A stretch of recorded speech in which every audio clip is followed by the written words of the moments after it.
Sentiment రాజకీయం జూబ్లీహిల్స్ ఉప ఎన్నికలో కాకరేపుతోంది. మాగంటి సునీత కన్నీళ్లు పెట్టుకోవడం బీఆర్ఎస్ కాంగ్రెస్ మధ్య మాటల మంటలు రాజేసింది.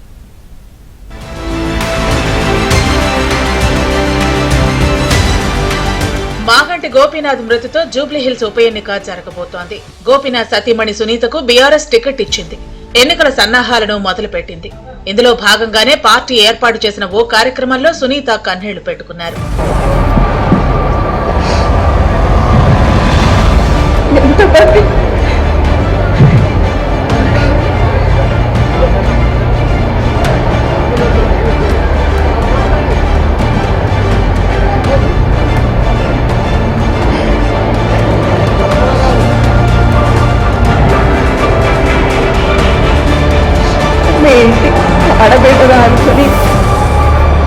మరోవైపు బీఆర్ఎస్ ఈ ఉప ఎన్నిక కోసం శక్తియుక్తులను ఒడ్డుతోంది.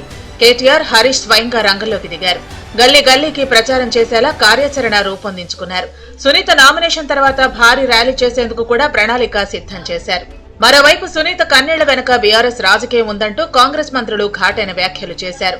ఏడవాలని సునీతను కేటీఆర్, హరీష్ రావు రెచ్చగొడుతున్నారని మంత్రి పొన్నం ప్రభాకర్ వ్యాఖ్యానించారు. నేను జాలి పడతా ఉన్నా, నా సోదరి పట్ల ఎవరికైనా బాధ ఉండొచ్చు, కానీ వేదికల మీద రాజకీయ ప్రసంగాల మధ్య కన్నీళ్లు పెట్టుకొని సానుభూతి ఓట్లు సంపాదించాలనే ప్రయత్నం చేస్తున్న మీ కేటీఆర్, హరీష్ రావు, ఇతర టీఆర్ఎస్ నాయకులను కోరుతా ఉన్నా, మీరు 10 సంవత్సరాలుగా జూబ్లీహిల్స్కి చేసిన అభివృద్ధికి సంబంధించిన చర్చ రెడీ. ఆ అంశం చెప్పలేక కన్నీళ్లు పెట్టుకొని ఒకరు ఓదారుతుంటే ఒక ఈ డ్రామా అంతా కూడా సినిమాలో చూసినట్టు అనిపిస్తూ ఉంది. మా అభ్యర్థి కాంగ్రెస్ పార్టీ అందరం కలిసి ఒక యువకుడిగా ఇక్కడున్న నియోజకవర్గం, మా ప్రభుత్వంలో నియోజకవర్గాన్ని రోల్ మోడల్ గా జూబ్లీహిల్స్ చేయాలనే ఆలోచనతో ఎంపిక చేయడం జరిగింది. మరో మంత్రి తుమ్మల నాగేశ్వరరావు కూడా ఇదే తరహాలో మాట్లాడారు. కన్నీటి రాజకీయాలతో ఓట్లు దండుకుని మరోసారి దోచుకునేందుకు బీఆర్ఎస్ సిద్ధమవుతోందని, వారిని నమ్మవద్దని విజ్ఞప్తి చేశారు. కన్నీళ్లను కూడా వాళ్ళు వదిలిపెట్టేటట్లు లేరు. వాటి ద్వారా కూడా మళ్ళీ అధికారం పొంది ఈ రాష్ట్రాన్ని గతంలో దోచుకున్నటువంటి తీరుగానే మళ్లీ దోచుకోవటానికి ప్రయత్నం చేస్తున్నారు. కన్నీళ్లను కూడా వాళ్ళు వదిలిపెట్టేటట్లు లేరు. వాటి ద్వారా కూడా మళ్ళీ అధికారం పొంది ఈ రాష్ట్రాన్ని గతంలో దోచుకున్నటువంటి తీరుగానే మళ్లీ దోచుకోవటానికి ప్రయత్నం చేస్తున్నారు. కాంగ్రెస్ నేతల వ్యాఖ్యలపై బీఆర్ఎస్ భగ్గుమంది. భర్త చనిపోతే భార్య కన్నీళ్లు పెట్టుకోదా?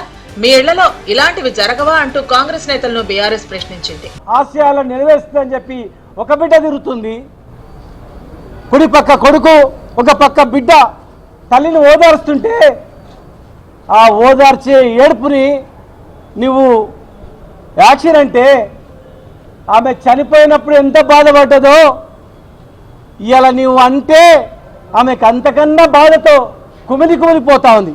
వచ్చినప్పుడు మొన్ననే చనిపోయిన భర్త గుర్తొచ్చి ఏడుస్తారు. ఏడ్చింది ఓట్ల గురించా? ఆడవాళ్ళందరూ గమనించాలా. మీలా కల్లే కనీసం ఆడపిల్లని చూసి కూడా మీకు కనికరం రాలేదంటే, తుమ్మల గారు ఒక ఆడపిల్లని కూడా నీవు వదిలిపెట్టలేదంటే, అవమానపరిచిందంటే చాలా బాధాకరం, దురదృష్టకరం. ఇది వెంటనే క్షమాపణలు చెప్పాలి. అంతమందిని చూసి నాకు గోపీనాథ్ గారు ఇంత పెద్ద కుటుంబాన్ని ఇచ్చారు మా జూబ్లీహిల్స్ కాన్స్టిట్యున్సీలో అని చెప్పి ఆమె కంటతడి పెడితే, ఆమె భర్తను తలుచుకొని, భర్త చనిపోయిన 6 నెలలు కూడా కాలేదు కదా, బాధ ఉండదా? భారతదేశంలో మన సాంప్రదాయంలో డెఫినెట్ గా భర్తను ప్రతిరోజు తలుచుకుంటారు, తండ్రిని తలుచుకుంటారు, పిల్లలు చనిపోయిన తర్వాత తలుచుకోరా? కుటుంబ సభ్యులకు ఆ మాత్రం ఉండదా? అంతమందిని చూస్తే ఇమోషన్లో ఆమె బాధపడితే దానికి కూడా రాజకీయం చేయడం అంటే కాంగ్రెస్ వాళ్ళు ఎంత నీతిమాలిన మనుషులో, ఎంత సిగ్గుమాలిన మనుషులో, ఎంత దిగజారుడు రాజకీయానికైనా సిగ్గు లేకుండా. ఈ పరిణామాల మధ్య బీఆర్ఎస్ అభ్యర్థి మాగంటి సునీత, ఆమె కుమార్తె అక్షరపై ఎన్నికల నిబంధనలు ఉల్లంఘించినందుకు కేసు నమోదు చేశారు. వెంకటగిరిలోని ఓ ప్రార్థనా మందిరం దగ్గర అనుమతి లేకుండా ప్రచారం చేశారని, ఓటర్లను ప్రభావితం చేసేందుకు యత్నించారనే అభియోగాలతో కేసు నమోదైంది.